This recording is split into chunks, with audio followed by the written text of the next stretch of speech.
She didn't tell me anything, so I actually did a welfare check on her.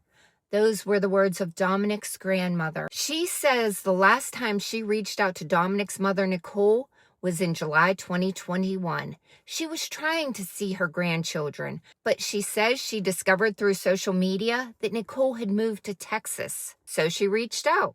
According to the grandmother, Nickolle wouldn't tell her where the children were. That's when she made a decision. She called the police and requested a welfare check. Officers went to the home and confirmed that Nickolle had moved to Texas. But according to the grandmother, Nickolle was furious that she had called the police. And afterward, she says she was blocked from everything.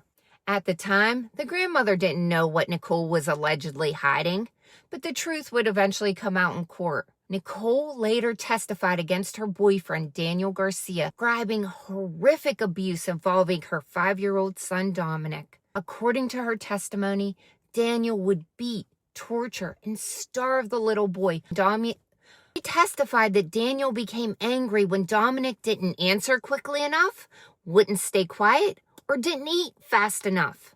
And according to her testimony, nothing Domenic did was ever good enough. She also testified that Daniel punched Domenic so violently in the face that his jaw became crooked. Then came July 24th, 2021. Domenic, his mother, Daniel, and the other children were staying at an extended stay hotel. According to the case evidence, Daniel threw 5-year-old Domenic into the wall.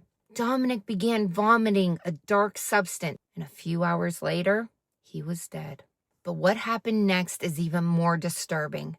Instead of calling 911, authorities said the adults drove toward Colorado with Domenic's body. Surveillance footage from the hotel showed Daniel carrying Domenic's lifeless body out of the building. A little boy who should have been protected was instead allegedly carried out of the hotel after his death.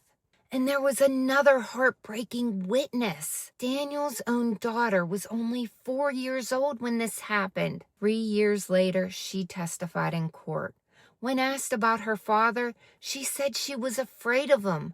When asked why, she said because he wasn't a good person. And when she was asked whether Domenic had done anything wrong, her answer was simple. No, Domenic was only 5. He didn't need to be perfect. He needed adults to protect him. Questions remain about the adults who knew what was happening and whether enough was done to protect the children. How many warning signs have to happen before someone finally listens? Domenic was 5 years old.